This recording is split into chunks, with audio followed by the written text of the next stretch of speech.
Puji Tuhan, Salam.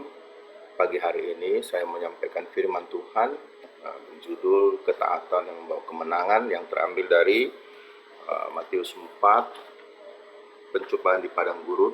Akan saya bacakan buat kita semua.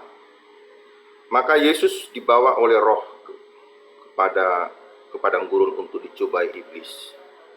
Dan setelah berpuasa 40 hari dan 40 malam, akhirnya laparlah Yesus. Lalu datanglah si pencoba itu dan berkata kepadanya, "Jika engkau anak Allah, perintahkanlah supaya batu-batu ini menjadi roti." Tetapi Yesus menjawab, "Ada tertulis, manusia hidup bukan dari roti saja, tetapi dari setiap firman yang keluar dari mulut Allah." Kemudian iblis membawanya ke kota suci dan menempatkan dia di bumbung bait Allah.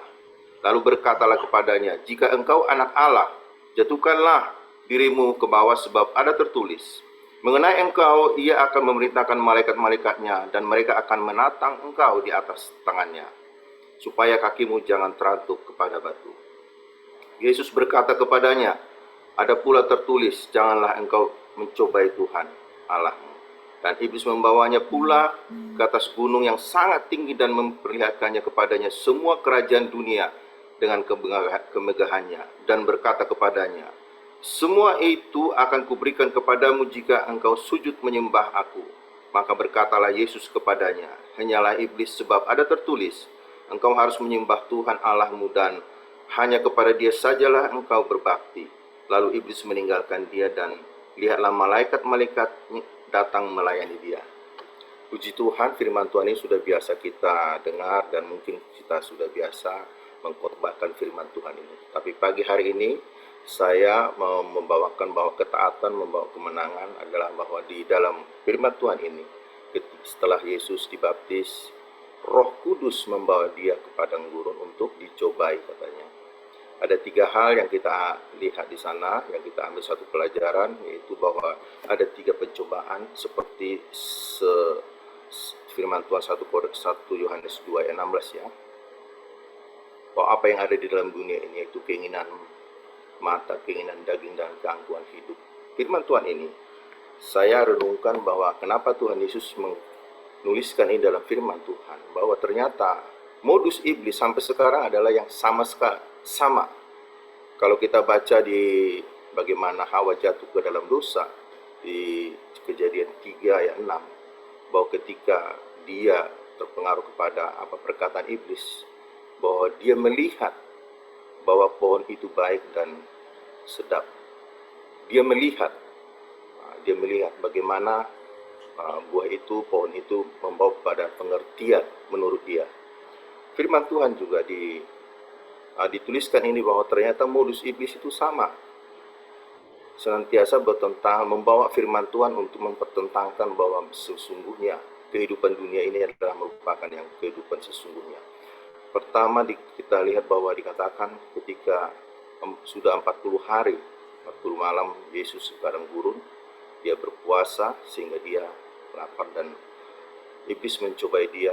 Dikatakan ketika Yesus sudah lapar secara fisik, dia mengalami kelaparan tentunya, karena dia manusia seutuhnya dan Allah seutuhnya. Secara manusia dia lapar, dan tentu dia ingin makan. Dan iblis mencobai dia bahwa dikatakan bahwa Yesus, "Jika engkau anak Allah," ini luar biasa ya, "jika engkau anak Allah, perintahkanlah supaya batu-batu itu menjadi roti." Satu hal selalu dalam kemenangan ini, Yesus selalu mengutip firman Tuhan, ada tertulis. Dan luar biasa ya, pada zaman sekarang ini bagaimana orang tentu sangat butuh di dalam kondisi masalah persoalan yang saat ini. Banyak orang dengan berbagai cara untuk memenuhi kebutuhan secara fisik, secara lahiriah, tentu berhubungan dengan perutnya, dan segala macam dia bisa buat, yang penting saya dapat. Makanya dikatakan Amsal 14 ayat 2, dikatakan ada orang menganggap itu jalannya lurus tetapi ujungnya maut. Awal-awalnya baik, tetapi ternyata ketika dilihat, wah ada luar biasa nih, mendatangkan keuntungan luar biasa. Dan dia sebagai anak Tuhan, dia berkata ada tertulis. Segala sesuatu dia selalu membawa firman Tuhan. Karena firman Tuhan ya dan amin dan hidup dan berkuasa, dan hanya firman Tuhan yang bisa mengalahkan tantangan-tantangan, tawaran-tawaran dunia. Istilah dunia di sini adalah bahwa sistem dunia yang membawa kepada kebinasaan. Yang kedua dikatakan, kemudian iblis membawa dia ke kota suci dan menempatkan dia di bumbungan bait Allah. Dia dibawa kepada bumbungan dan dikatakan, jika engkau anak Allah, jatuhkanlah dirimu. Ini firman Tuhan dari Mazmur 91 diambil. Jika engkau menjatuhkan, maka para malaikat akan menatang engkau. Ini artinya bahwa dari konteks firman Tuhan ini, kepada kita diingatkan supaya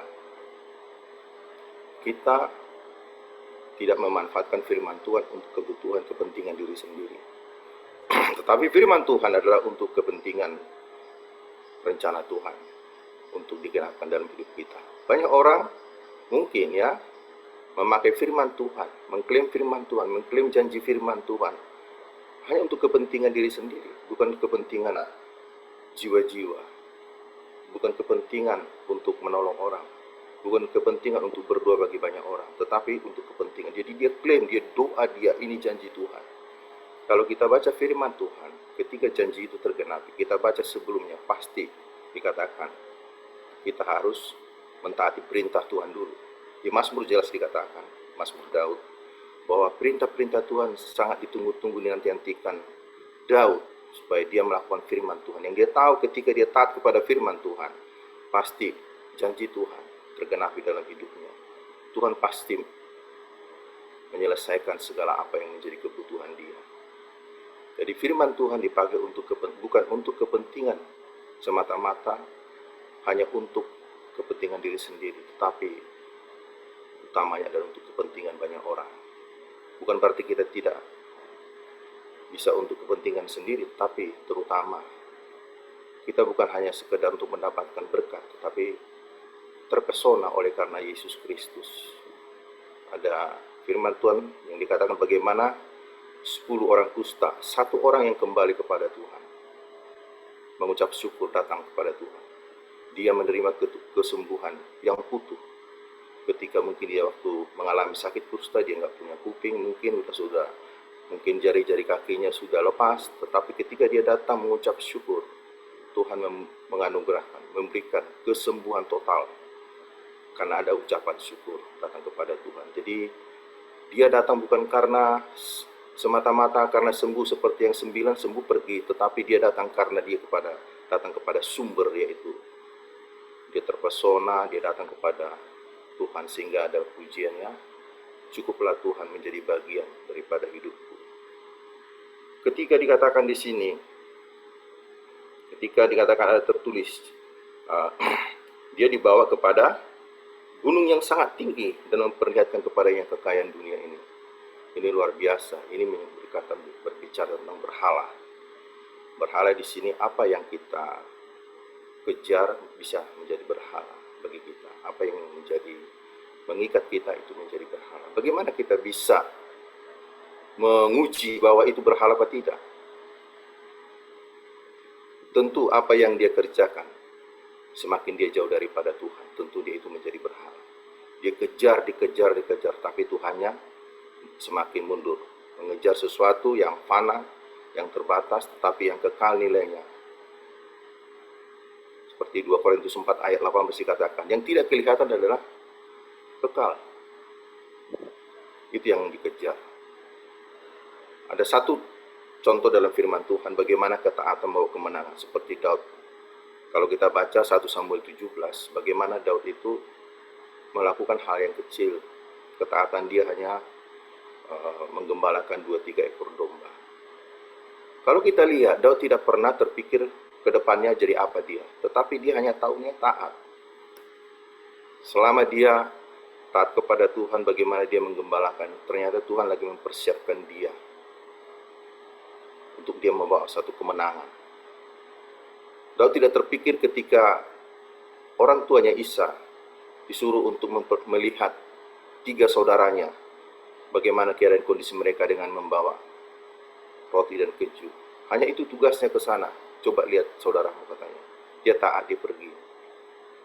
Sampai di sana, ternyata memang Tuhan sudah rencanakan bahwa Daud adalah orang yang dipilih untuk membawa kemenangan bagi bangsa Israel. Ketika dia, ya saudara, kita sudah tahu cerita Daud ini.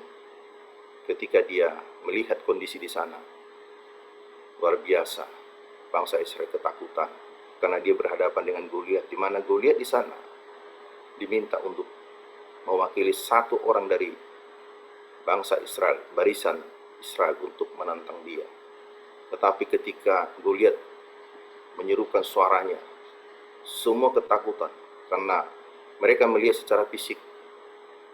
Tetapi ketika luar biasanya Daud mendengarkan perkataan Goliat dengan suara yang gemetar, dia menantang bahwa dikatakan, siapakah orang yang tidak bersurat ini?